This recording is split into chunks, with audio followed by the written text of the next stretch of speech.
All right, our next speaker, I have to say, is probably one of the hardest working sergeant at arms. I'm not even sure, was that your role? I'm in Club 231F in Orange County with Zip, and when we were doing the hybrid meetings, he was there early and running around setting. I mean, I bow to the work that you put into making that work, and I'm so excited that you're here, able to talk about hybrid meetings. So Zip has worked in high-tech communications for over 20 years. Perhaps the only good thing to come from COVID-19 is that his wife, Robin, now understands the power and promise of video conferencing, a full 5 years after he stopped working for video conferencing companies. This evening, Zip is going to describe the system and process he and his team have developed to offer members and guests a truly hybrid meeting during COVID. And if you have questions, I'll put his email in the chat. He'll also take questions at the end. Welcome, Zip. Thank you, Madam Toastmaster. I want to make sure you guys have good audio, have good video, as good as I can make it, and are seeing my slide presentation. So give me some thumbs up if that's the case. Excellent. Shout out to Kevin. Great presentation, Kevin. Having spent 30 years, I added it up while you were giving your presentation. Having spent 30 years working out of my home office, back in the days when I had ISDN from Pac Bell, doing video conferencing and telepresence, the wall behind me is part of $1 million telepresence suite that was dismantled about 10 years ago, and I grabbed the blue glass and the LED behind it. That was great advice. I will just make one quick comment on the webcam. Logitech's the way to go. And the Logitech cameras that are about $100 were out of stock completely as soon as COVID hit. I had luckily just purchased a brand new one. Randy, the Logitech camera, if you're on a Windows machine, I just moved back to Mac after a few years on the dark side. Software for the Logitech camera on the Windows machine allows you to adjust the zoom and do a couple of other tricks as well inside of the camera. So it's well worth the price bump, especially if you're trying to narrow that field of view. So it will do a really nice job. That's not what I'm going to talk about today. Put that on my do list to grab that one as well. I'm going to talk about how we took our club hybrid, and I'm going to talk a little bit about why we took our club hybrid. I will definitely talk about the technology that we experimented with, where we landed, and talk about our challenges. I'll also talk about our successes. And we'll be following this up with an article that Christy Matolo is helping us to write. She's head of PR for our club. We're going to put together an article along with a shopping list. And it's a work in progress. As Kevin said, things are always changing and there's always opportunity to upgrade and whatever. So I'm happy to help any of the clubs that would like some help with the technology that we have put together that seem to work reasonably well, with the caveat that I don't work for any of those companies, and your mileage is going to vary. So let's go ahead and start talking a little bit about things. I told you a little bit about who I am, and I made the mistake of changing my computer layout right before this meeting. So I'm not in PowerPoint presentation mode, but hopefully you'll be able to see the slide flips. 30 years in video conferencing and streaming. I now work for a software development company called Southworks.com. Kevin, that's my shameless plug for myself. We're a software development company that works in the Microsoft and the AWS space, and we specialize in media. So if you've watched the Discovery Network, we've done their back-end streaming system. So we do stuff like that. It's pretty high tech and it's pretty cool. I'm a husband, a dad, I own a boat, and I lift a mountain bike. I joined Toastmasters about a year ago because I'd like to do a TED Talk in 2 years. I don't know what that TED Talk is going to be about yet, but I want to use Toastmasters to refine those skills so that when I do find a topic, I'll have the skill set to deliver a great TED Talk. I love to tinker with tech, which is really a huge reason why I took on this Sergeant at Arms, webmaster, hybrid master, video Zoom master role for our club. I wouldn't say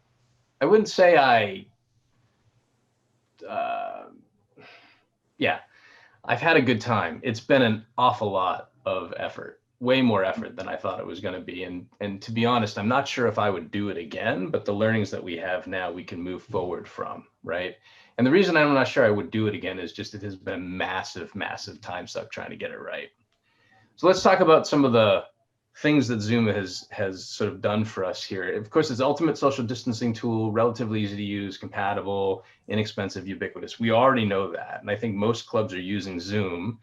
We could be using Teams or we could be using WebEx or anything else, but Zoom made itself free for a long time.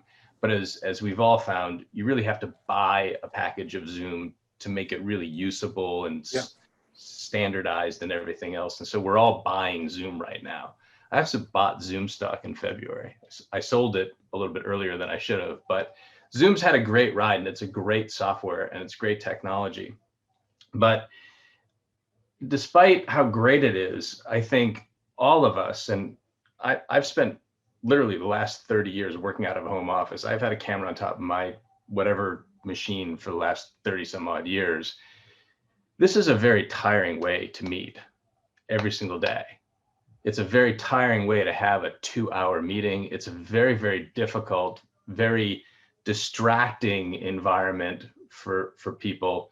And it's tough on Toastmasters. It's a very different experience doing Toastmasters on Zoom versus doing Toastmasters in person.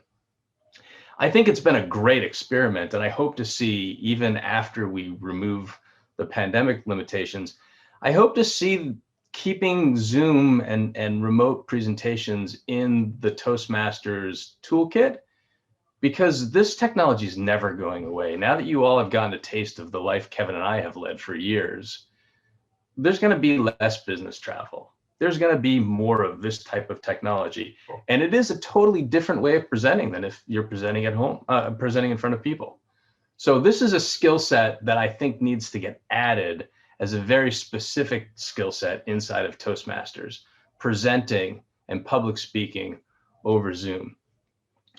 One of the other big problems here is multitasking. How many of you, be honest with me, how many of you are checking the news because it's been a crazy day, or are checking your email or looking down at your text, or we're eating? I had to eat as the meeting started. You don't multitask in a Zoom meeting. Nobody does. I mean, I'm sorry, in person, nobody does. But we multitask in these meetings. We just always do. This is just the way of it. You know, Kevin talked about his hands at 1,000,000 miles an hour. I was probably going 2,000,000 miles an hour because I wasn't presenting, right?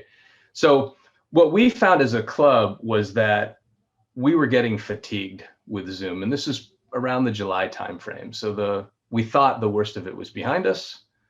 Orange County had opened up a little bit, and we had a really terrific club member, Christy Matolo, and her husband, Robert. They own a gym in Corona del Mar, California, a little strip of Newport Beach.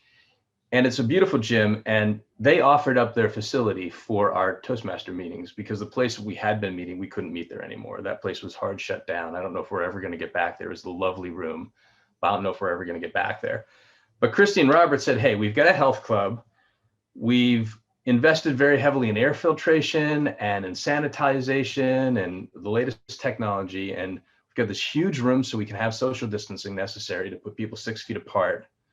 Why don't we try to hold hybrid meetings and just run it Zoom out of the, it's an aerobic studio, actually. It's a really bright, terrific lighting, to Kevin's point, terrific lighting. It had a built-in PA system. It had built-in mics in the ceiling. It actually had a bunch of other technology. So they offered us a really great, enticing space. It's been part of the time suck because in order to make sure this works, we have to drive down to the space, get into the space, and it's not a constant space. I mean, the space is always there, but it's not our space. We have to set up, and then we have to break down very quickly. Setup is as long as it takes us. We could get there at 5 o'clock in the morning if we want to. We meet at 7 in the morning on Mondays.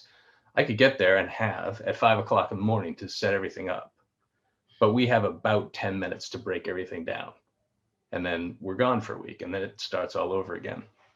So we decided to go hybrid. Christy and Robert gave us a fantastic opportunity, a fantastic physical venue, and a lot of support to do it there. And I thought it would be an interesting technology challenge, which in fact it has been. So I took it on. As I said, the room is big, it's bright, it has a monitor, it has stuff in the ceiling. We thought, hey, this is going to be terrific. Well, I love this quote. Everybody has a plan until they get punched in the face. So I said, oh, Christy, we'll come down. We'll spend about 30 minutes figuring it out. You've got mics in the ceiling. You've got a PA system. You've got webcams in the ceiling. All I have to do is plug my Mac or my PC in. I'll fire it up. We'll be on that big monitor for Zoom. It would be fantastic, right? We'll use the club's laptop. Take me 30 minutes, then we'll go get a beer. 3 hours later, we had one of the 3 webcams working, one of the ceiling mics working. I had hunted down the manual for the PA system that was in the ceiling and that was driving the mics, but we couldn't figure out how to get. It was a horror show. I mean, it was 3 hours of wasted time, and what we decided, we were going to scrap all the in-room technology except for the monitor that was on the wall. We could use the monitor as HDMI. It's a single physical cable. I literally unplugged all their cables and plugged my cable in. There's my laptop. So at least the monitor in the wall worked. We decided to try to use the club's PC. We lost the club's PC. When COVID hit, our sergeant at arms moved, took the club's PC with him. We've never been able to get it back. So we literally don't have a PC. So I threw my laptop together. It's a Mac here. I threw my Mac in there. We tried a couple of experiments. We did have a couple of camcorders. We tried to use those. They're not designed for web streaming. Cables would fall out. We didn't have the right adapters. Our biggest problem though was audio. So we could bake the video portion of Zoom. As you can see here, this is a real picture of I think this is our very first time, but nobody could hear Lori. Why? Well, she's in a giant room and we're using a little tiny microphone, right? So we tried using the lapel microphones that the club had. We didn't get anything consistently coming out of those microphones. So the first investment we made was in a wireless PA system. A couple $100 on Amazon. We tried 2 different ones. We found this one to be quite good. It's got 2 handhelds, 2 lapels. It's a pretty solid system. It had really, really good reviews. We've had really, really good results with it. Does mean that you have to pick up a microphone. But by the way, when you're in a hybrid meeting and you're actually sitting or standing and presenting in that room, I mean, this feels like Toastmasters, right? Hi, everybody. I'm glad all 2,000 of you are here, and I'm going to give you a great presentation, right? I mean, so this really gives you the Toastmaster experience. So come to one of our hybrids when we start doing them again, and you'll either be the blue or the orange mic. Okay, so our first problem was audio, and I will just make a point to what Kevin was talking to you about, like setting all your stuff up and all of your gear and everything else. You can use Zoom to test Zoom. And that's hugely important, right? You could put all the best technology in the world and dial it all in and have it do a terrible job because you never bother to see what it looks like on the other end. So part of our testing was putting a couple of Zoom clients together in with the presenter side of the equation and actually going back and forth and seeing what worked. How's that audio? That audio is too hot. That audio is too low. It doesn't sound good when he has a lapel microphone. That camera's not in a good position, et cetera, et cetera. So part of this was trial and error, a lot of trial and error, because none of this stuff goes quickly. Like you go reset everything up, reconfigure things, go back to the manual, figure out where the auto gain control is and turn it off. Silly stuff, right?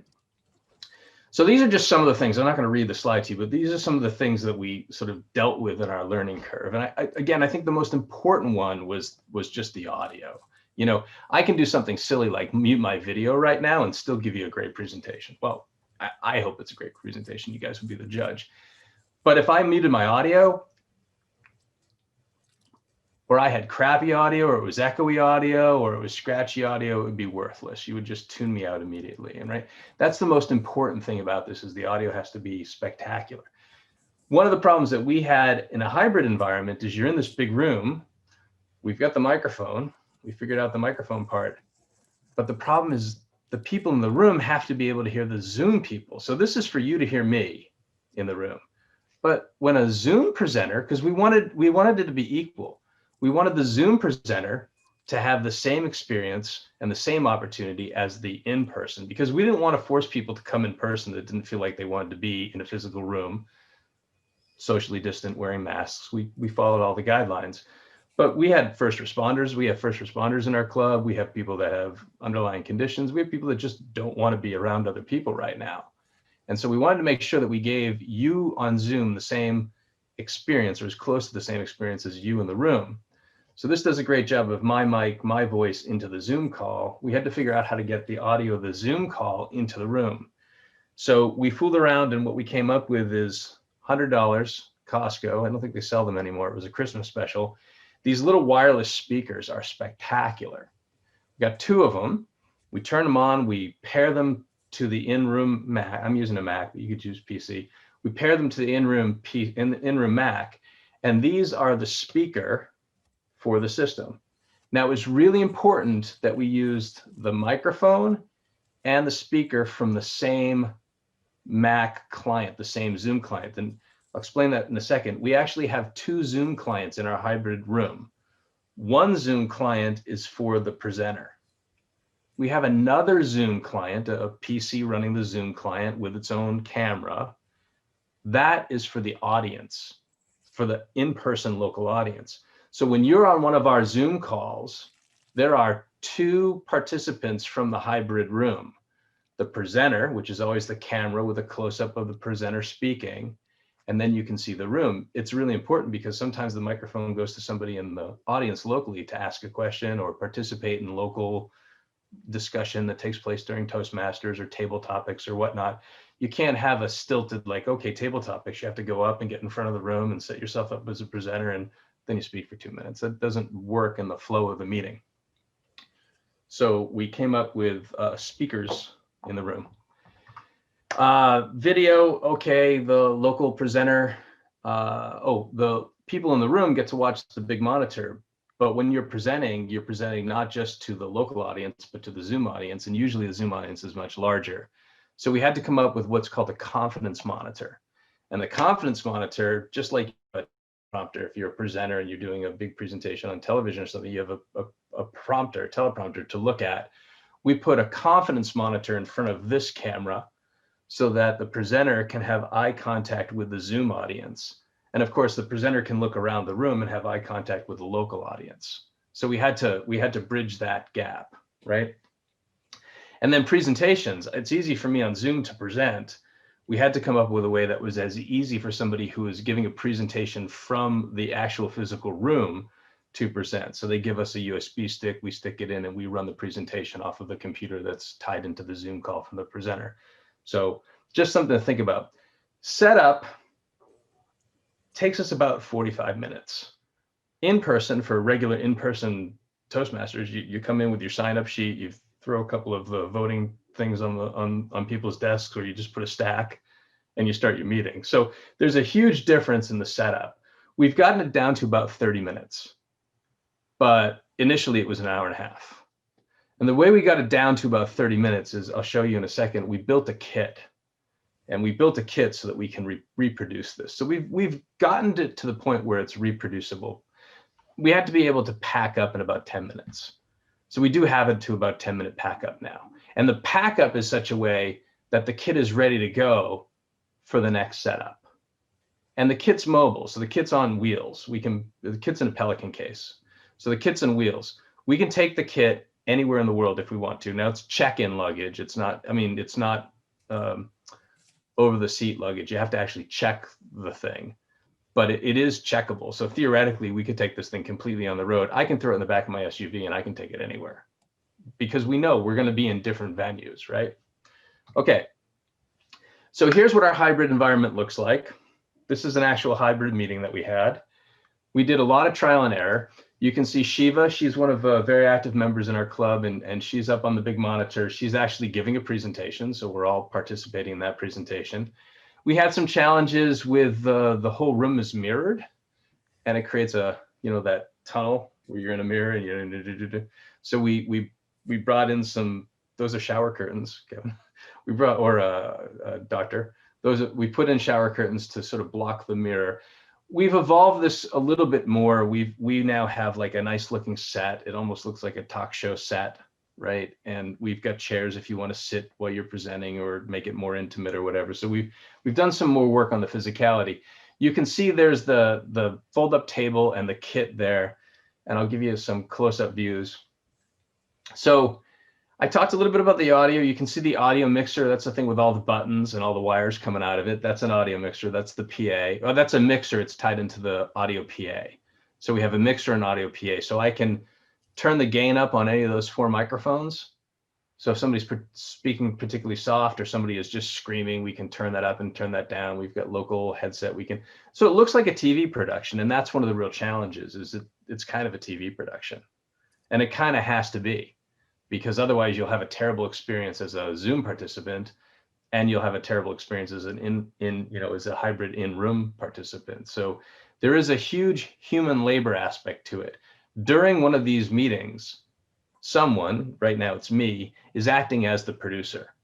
So if I've got somebody who's in the physical room giving a presentation, I'm changing the Zoom view. I'm pinning that person's video, or I'm spotlighting that person's video, so that person's spotlighted so you all see that person.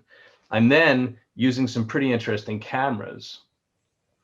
We tried a couple of things. We tried simple webcams, the Logitech thing. We could zoom it in and out a little bit. That was okay. But we really couldn't catch a standing speaker, especially a standing speaker that wanted to use physicality, which is a Toastmasters, item. So we did a little bit of research, and we found these cameras. They're made by a company called Mevo. This is the Mevo Start camera. I'll give you more information about that later. But the Mevo Start camera is pretty interesting. It's not foolproof. This one crashed on me when I was trying to set it up so I could use it for this presentation. I had to update its software. I hadn't used it for a while. But it requires a tablet, so it's a fairly heavy mix. This is about a $200 tablet and about a $400 Mevo camera. But it allows us to pinch and zoom and set up different settings so we can zoom in and zoom out. We can actually do a TV type production, very smooth zooms and pans and stuff from the tablet. We can set up presets, et cetera, et cetera. We ultimately will have 2 of these, and we'll be able to go between the audience and the presenter with different cue points and different zoom points and stuff. So we'll have a really nice looking presentation when we go back to the hybrid meetings in hopefully February, God willing. Yeah. Social distance. Oh, in room. So right now I'm the technical guy, the technical director. We did draft a Chapman student who's in the film school at Chapman, which is a great place to get good talent. He happens to be a personal family friend. His name is Sevon, and Sevon's helping with the production side of it. He's also helping with the tech, but he's mostly helping with the production, because I'm not a creative guy. I'm a technical guy. I like to put the wires together and dial that stuff out, but I don't know, like, oh, cut to her, she's got an interesting look on her face, or zoom out because you've been zoomed in too long, or zoom in because we can't even see that person's face. That's not what I'm good at.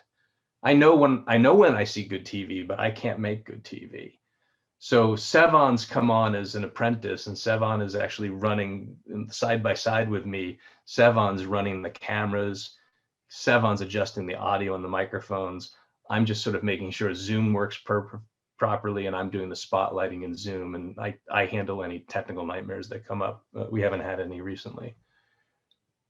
So this is what our room layout looks like. We've got the presenter up the front. We don't use a podium, but I guess we could with the wireless mics. We've got people separated by 3 feet of distance. We have wireless speakers in the audience, so the sound in the audience is really quite good.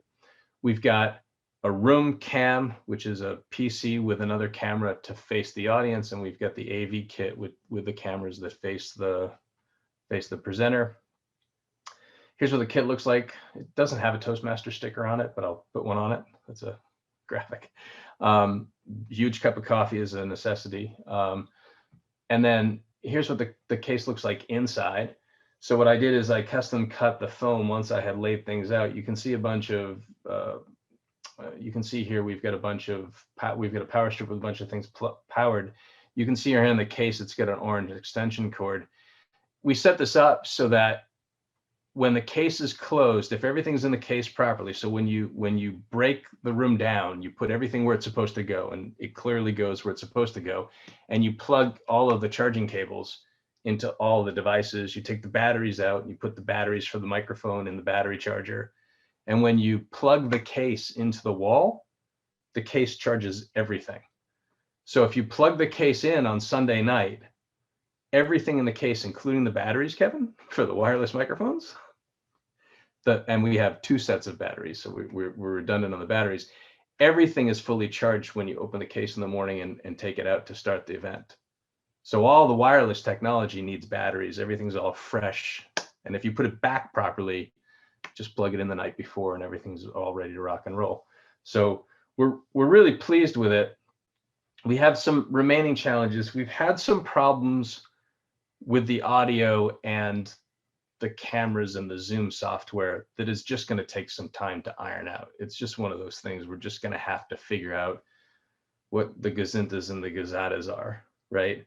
So that's something that is just going to take a lot of trial and error and a little bit more software maturity. We've been working with the Mevo, the camera producer. We've been working with Mevo. We reported a couple of bugs. I'm in product management, so I know how to do really good bug reporting. So they've got really, really good bugs, and they're working on one of the problems that we found. We want to drop one of the Zoom clients and do that 2-camera thing, because having 2 Zoom clients in the room is a little bit redundant, and it's a lot of extra technology, and it's kind of a pain in the neck. And we've had several instances of Zoom unmuting itself. It's not supposed to do that, but be careful, sometimes it does. And then we get an echo, we get a loop, and somebody has to get up and run over to that computer and remute it, right? We've really struggled with voting, and now Sunny has tried to help us with this, and we're not there yet. Yes, Zoom has some polling. You can use SurveyMonkey. The problem that we have with voting is we want voting to be just like everything else. We want it to not matter where you are. It doesn't matter if you're in Georgia. No, I'm just kidding. It doesn't matter if you're in the Zoom audience or if you're physically in the room. We want you to be able to vote, and we want the voting experience to be the same, and we want to be able to tally the votes quickly and not have somebody spending half the meeting multitasking as the statistician or the polling manager for the entire thing. One of the things I think we have centered in on is Poll Anywhere, because Poll Anywhere will give us a QR code, and we did some training in our last session, and then we left hybrid because of the lockdown. You can aim your camera, and we trained everybody. You can aim your phone's camera at the QR code, and it will automatically pull up that voting ticket. So for best speaker, show the 3 best speakers, pick one, put in some comments, right? That kind of thing. So we still have a lot of work to do on the voting, but I think we can puzzle it out. The problem for us with voting was we were busy working on video and audio technology. We left voting for actually, we forgot it. and all the voting that takes place in a normal Toastmasters meeting, it's a heavy lift, because at least in our club, voting takes place through the entire session. Best table topic, spark plug, risk taker, best speaker, best evaluator, right? So there's voting all throughout the entire thing. So it is something that we're still trying to figure out. And then the dependency on me. If I'm sick or I'm out of town, if we start traveling again, God help us, I hope we do someday. If we start traveling again, nobody right now can do it but me. And we've got to sort of nail it down, document everything, and then train a few volunteers. And maybe if we can take a few pieces out of the mix where we can, like dropping that second Zoom client. That said, I think we've done a really, really good job on it as a team. And I've got to say the club itself has been terrific. They've put up with a lot of the trial and error, right? It's not great when you're on the audience and you can't hear, and you're saying, hey, I can't hear, and we can't hear you, so we don't know you can't hear us, and everybody's frustrated, and you got to tell your speaker to start all over again, and they're 3 minutes into their speech. So the club has been really respectful of this trial and error, and I think that that's been a really, really important part. We've got the right club for this. So that's it. I hope it was informative. I hope I didn't cover too much silly ground, and I'm happy to answer any questions you might have. Thank you so much, Zip. Feel free to unmute yourself and ask your questions. Zip, I do have a quick question for you because you've really taken Toastmasters to the next level with the hybrid approach. You're doing We're on the road. you're essentially doing a local TED talk. You're trying to emulate that. Yeah, but not the way I wanted to do. I want to be the talker. Okay. Go ahead. But what I guess what I was going to ask you, are you going to be integrating since you have the and I wanted to give you kudos for the Chapman reference too. It's my alma mater. All right. The camera on the speaker.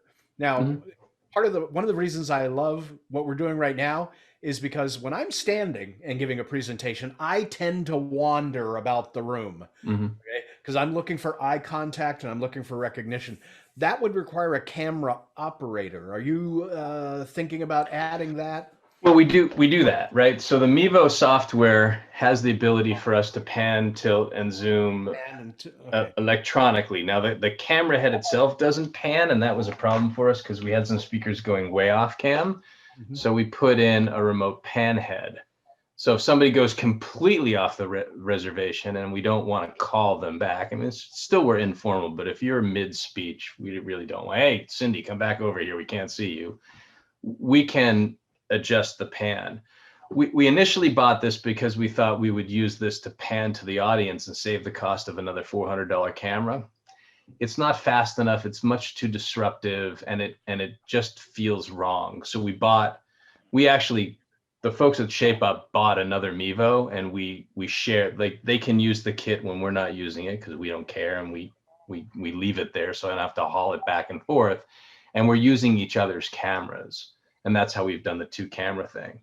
Eventually, the Mevo guys will have software that allows you to do a 2-camera shot with a single tablet.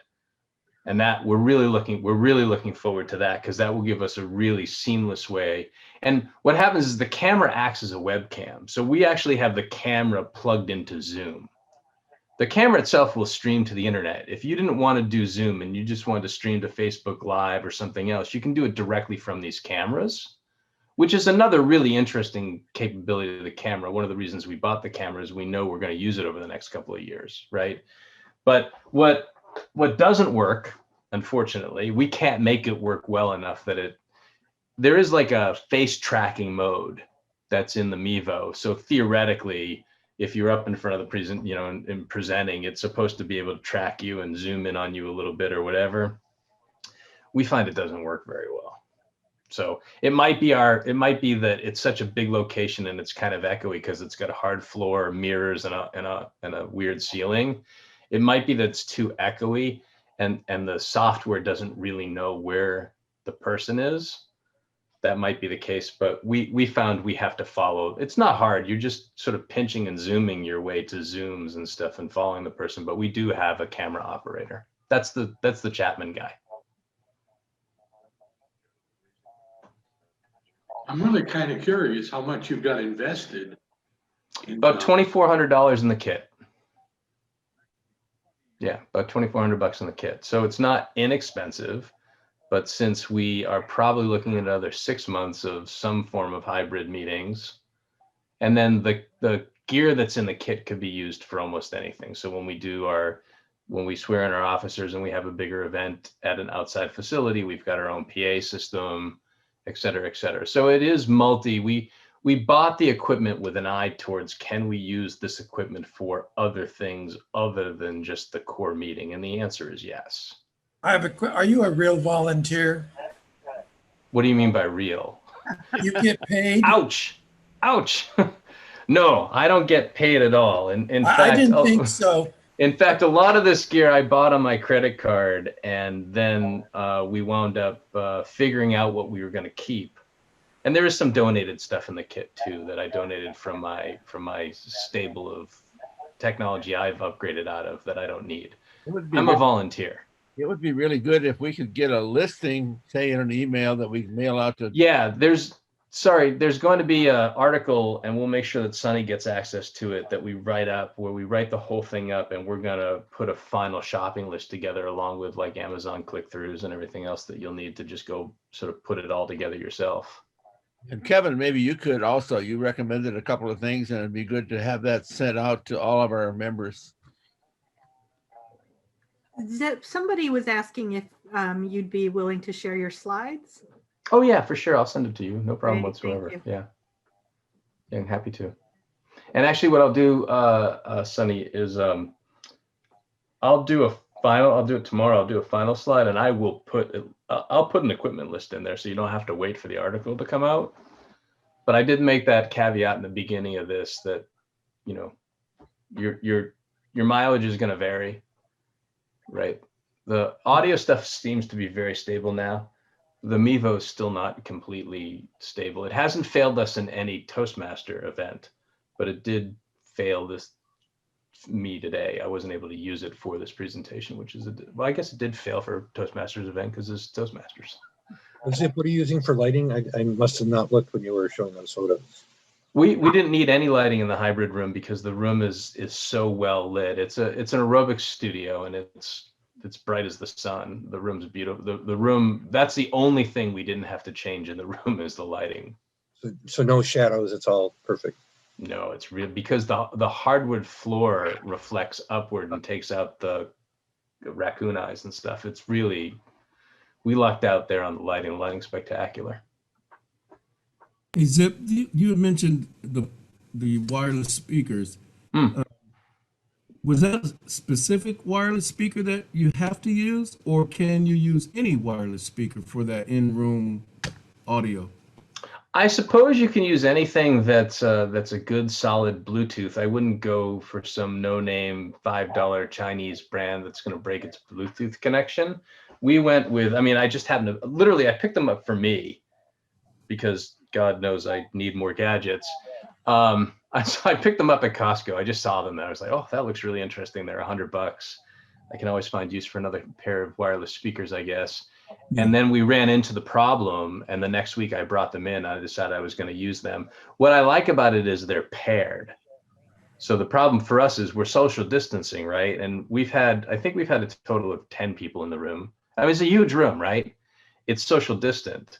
So being able to take these speakers that get fairly loud and spread, put two of them out. And I think I can actually add another pair if I could find them. So I have a Bose, but this wasn't. But this wasn't. Did you have to buy them as a pair? These came as a pair. This came from Costco as two. Okay. Yeah.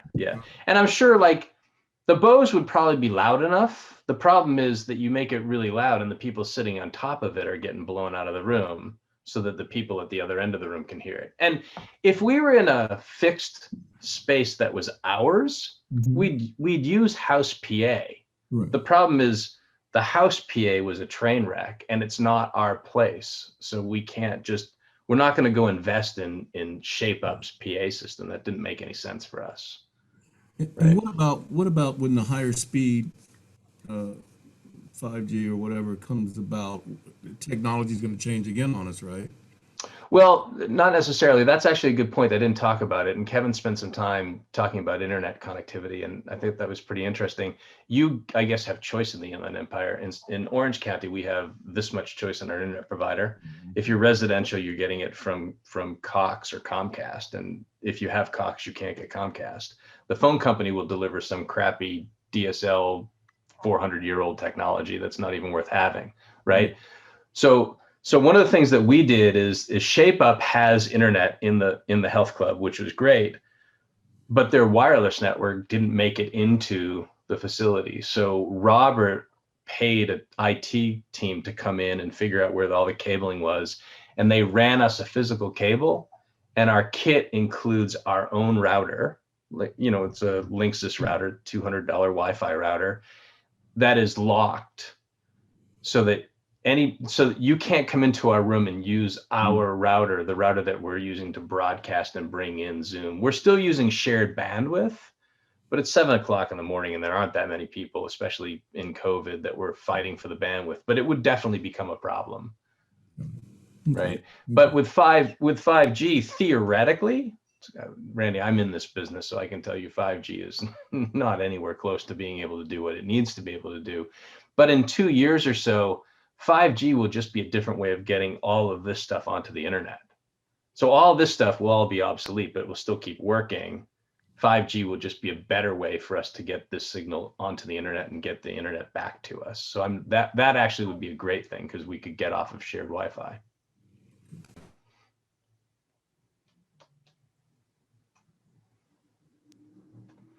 Well, Sunny has the information for our meetings. You guys are very welcome to join us. It was really great to be part of yours. I saw some people that have dropped in on our meetings. I can't remember the names, but I remember the faces, and I want to say hi to all of them. Thanks for coming to our meeting. We can't go hybrid in Orange County probably until mid-February, at best case scenario. Technically, we could go hybrid because the facility is deemed essential, but we don't feel comfortable. And our members, we don't want to even put it in front of our members because we don't want anybody to feel uncomfortable. So we're probably not doing hybrid until sometime in mid-February.